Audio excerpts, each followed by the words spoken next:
There. My God, you guys, let's talk about it. I know you guys have all been through fragrances that just got lost in the shuffle. These are fragrances that you've gotten in the past, but because we get so many, we totally forget about them. And some of those fragrances are gems, are absolutely gems. Well, today, my boy SB and your boy, yours truly, Kicks, we're going to be talking about some of these fragrances that we have in our collection that still have magic, but we just forgot about them. Mm-hmm. Let's Absolutely. go. Let's go. Yeah, and we've been talking about this a lot this week. Man,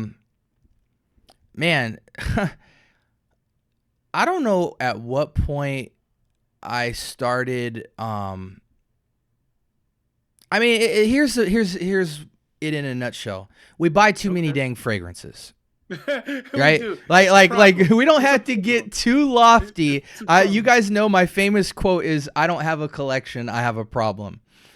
It and is. and that's just the natural evolution of being a hoarding fragrance buyer. Is you can't wear them all.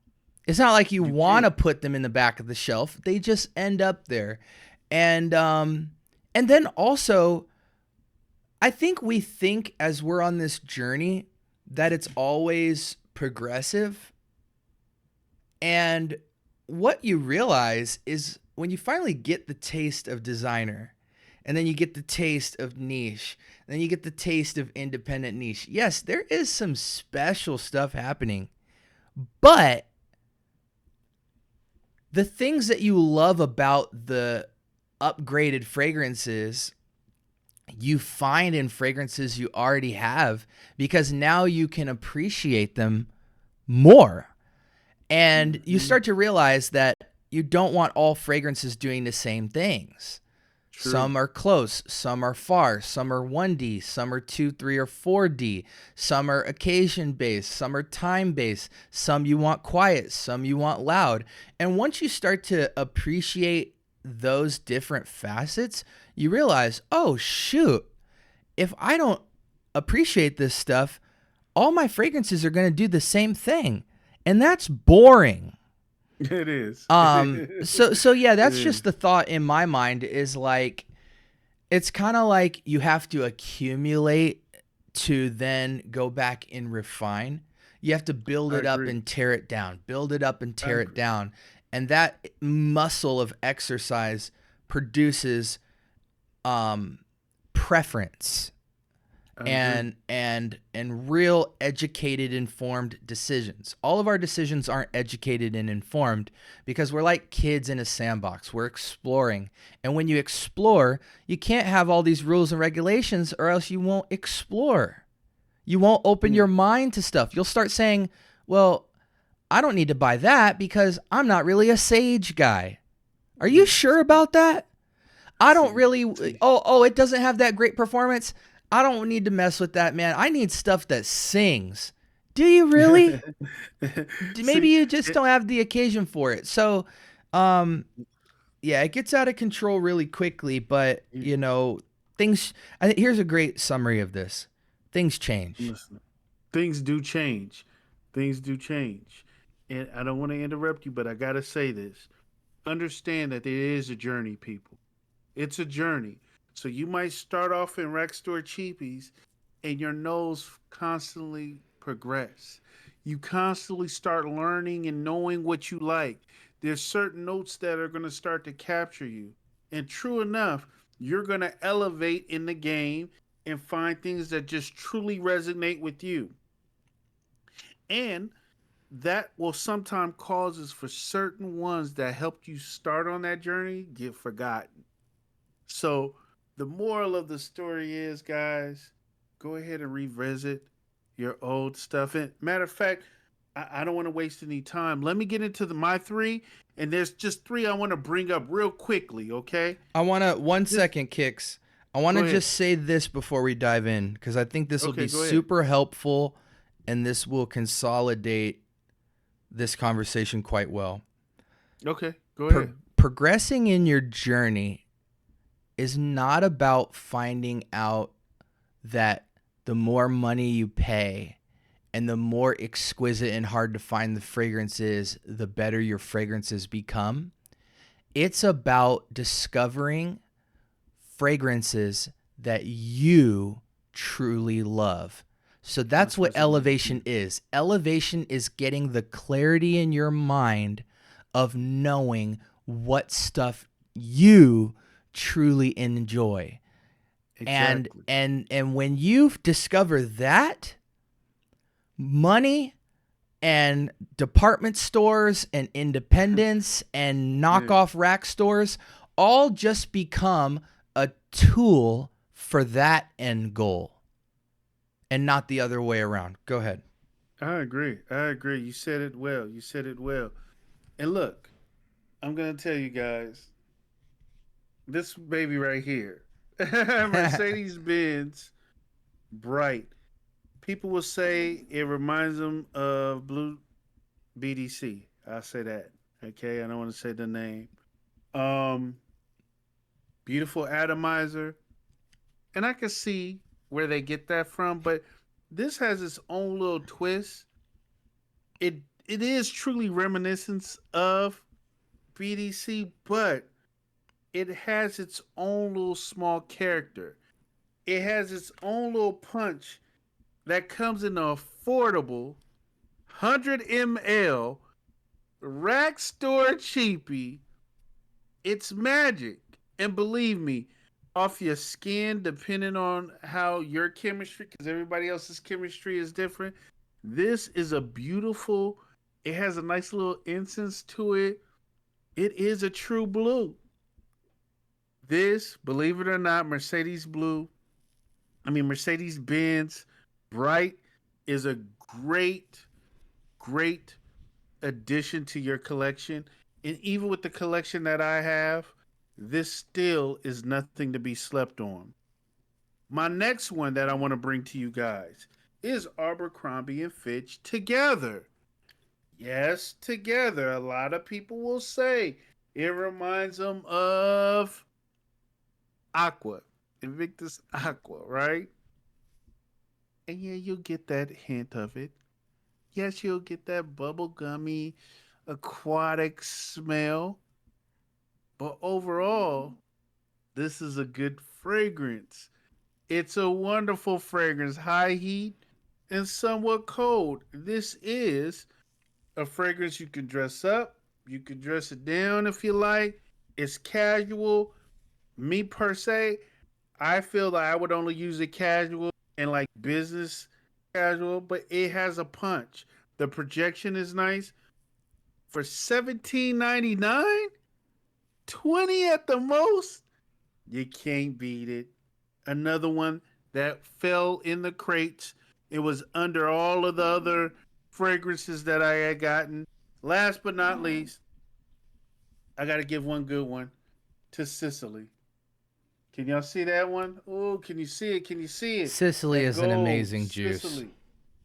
Oh, oh, you guys talking about a nice. Ooh, look at the distribution in that. Oh my God, it's this fresh floral bomb that is unisex, that works wonderful for high heat in that transitional weather. It works. It works. And I know that there's so many Sarah fragrances out. Big me up. There's so many great ones out there. And the prices is just wonderful for an introductory niche bottle. But when you first got your first initial taste of niche, I'm very sure a lot of you guys did pick this up and eventually it got lost in the crate. So revisit it. This is a wonderful fragrance to wear. Check it out. All three of these still have its magic. You can't lose with neither one of these. What's up, SB? Talk to me, man. Sure. Well, okay, so we talked about six on the pod that we shot. So I'm just going to lightly touch on some stuff that comes to my mind in my journey this week that imitates that fragrances from the past that still just knock crazy. One of them being Azaro Pour Homme. Oh, Azaro Pour Homme. I smell that and I'm like, man, you get some metallics, you get this aromatic masterclass that is fougere like, Fougere. but Yeah. it's almost a cousin too, because it's not a typical oak moss or amber or vetiver or booze. No, the aromatic arrangement is so airy and crisp with so much sharpness of personality. You get the slight metallic, you get the slight herbals, you get some slight pepper. It's just very manly, but with all that manliness, they counterbalance it with all this air. And that's always my fear with a lot of fougères, is they can wear very heavy and dense. They can. And I They feel can. like that takes away from the 9 to 5-ness about a fougere, which is that you're putting it on, you're going to work. You don't want heaviness. You want airy light crispness, but you want the serious masculine tone, but it's got to sit and feel like a citrus aquatic. That's the magic to me, for that type of wear, at least for daytime. And so there's just a lot of beautiful stuff. It's almost the Lalique White of spicy aromatic fougere. Lalique White is about citrus and spices and linen and soap. And that's a part of fougere that's about cleanliness and about brightness. And this is about like neutral, almost dark, aromatic, serious, counterbalanced by all this fresh airiness. And it reminds you of something old school, but the airiness and the lightness and the blend is to such perfection that it's really timeless, even more timeless than like a Bois de Portugal from Creed to me. Another fragrance, I just picked up a bottle of Latafa Sacrat. Ah. I can't believe that fragrance is so good. You were there. I gave it away to your boy, Fragrance Fraternity. He lit up like a Christmas tree. Said, "Man, I've never smelled anything that smells like Profumo. This is the closest I've ever smelled. It's such good quality." I was like, "Yeah, I know." And I had to give it to him. You know, he started looking it up and I'm like, "Man, let's give this guy an experience." And then I never saw it again in rack stores. I could have bought it on Amazon, but I wasn't going to. I finally found it this week and I sprayed it on and I was like, the magic is still there, man. I love Acqua di Gio. And speaking of Acqua di Gio, another fragrance I wear quite often these days is Eau de Parfum from Gio Armani. It unlike all the other ones, it is the greenest. It's got like a green tea note that just sticks out with citrus. And I wear it because it's the only Acqua di Gio I can wear that doesn't take me back to the early 2000s.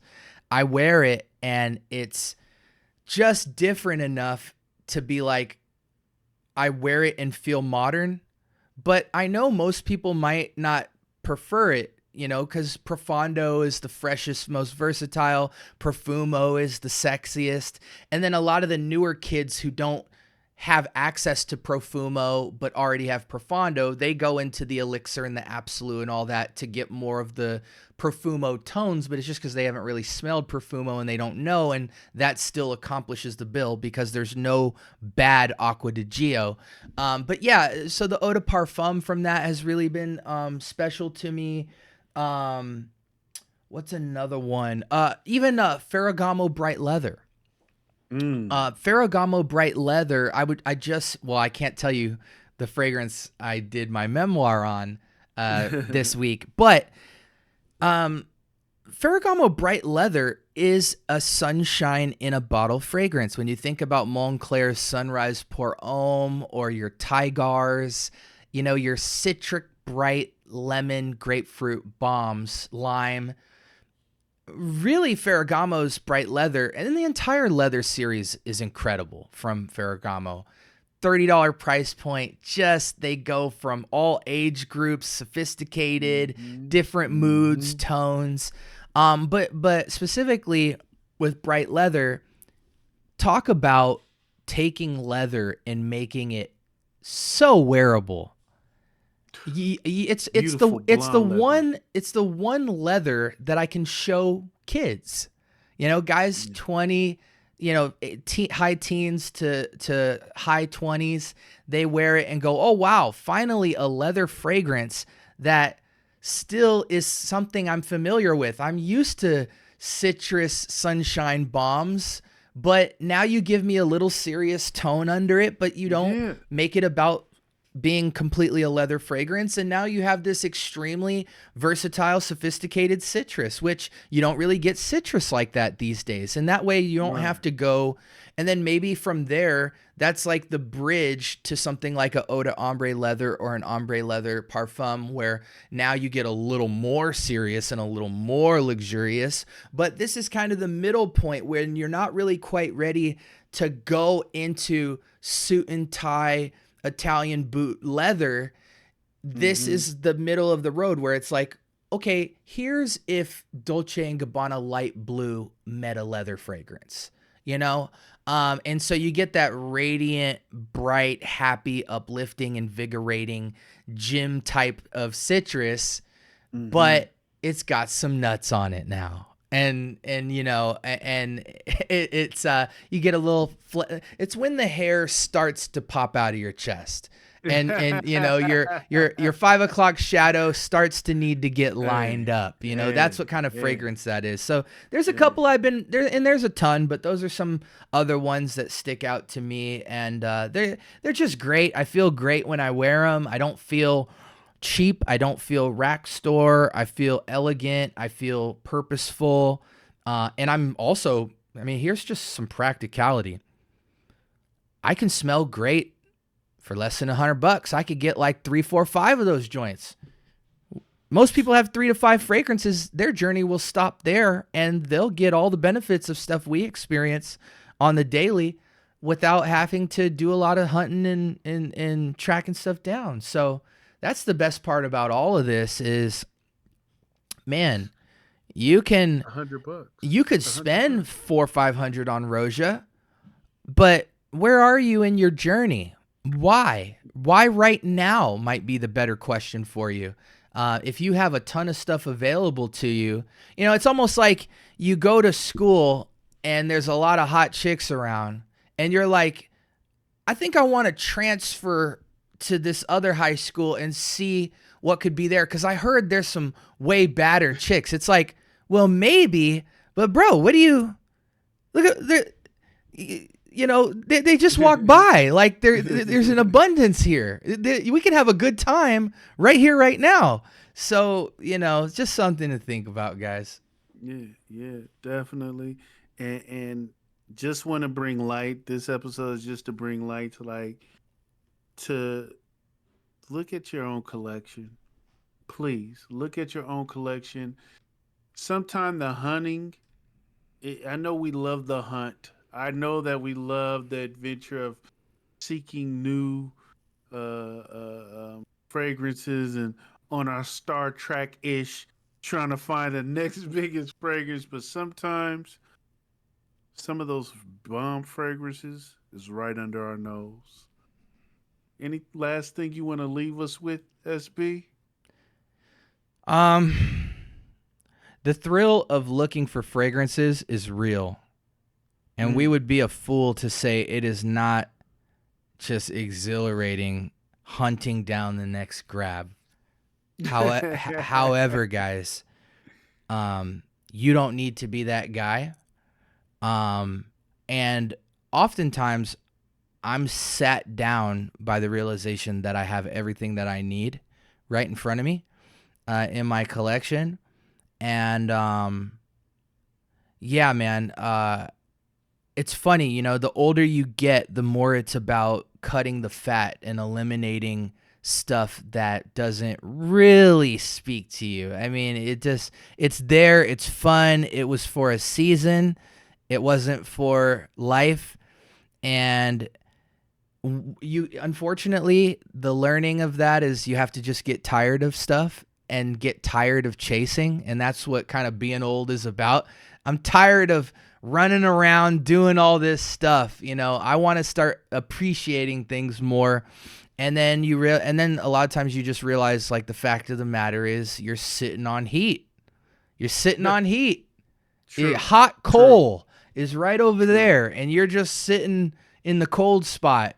And you need to get off the internet and go spend some more time with your fragrances. So, um, just be guys, just be aware. That's what our conversations are about. It's just putting new thoughts and ideas in your mind to have you just be aware of some things you might not have to get a better experience. So slow down a little bit, really look at your fragrances and go through them. If stuff's not exciting you, give it to somebody and let it excite them, and move on. But if you are excited about something, wear it a lot. What's wrong with that? Nothing wrong with that. There's nothing wrong with that, people. There's nothing wrong with revisiting something that triggered you or caught your interest when you purchased your old fragrances. Well, you guys, leave in the comments if you guys are running across this. Let us know what fragrances that you dug into the crates and possibly remembered. Oh, yeah, I remember that. That was a gem. Oh, man, I'm going to start putting that more to use. Leave it in the comments. I and my boy would love to hear it. You guys like, comment, share, subscribe. Check out Kicks Griffey After Dark. Check it out. Check out my guy SB. His information will be linked in the description. And you guys, to the next one. Yak Mob. Peace. Peace.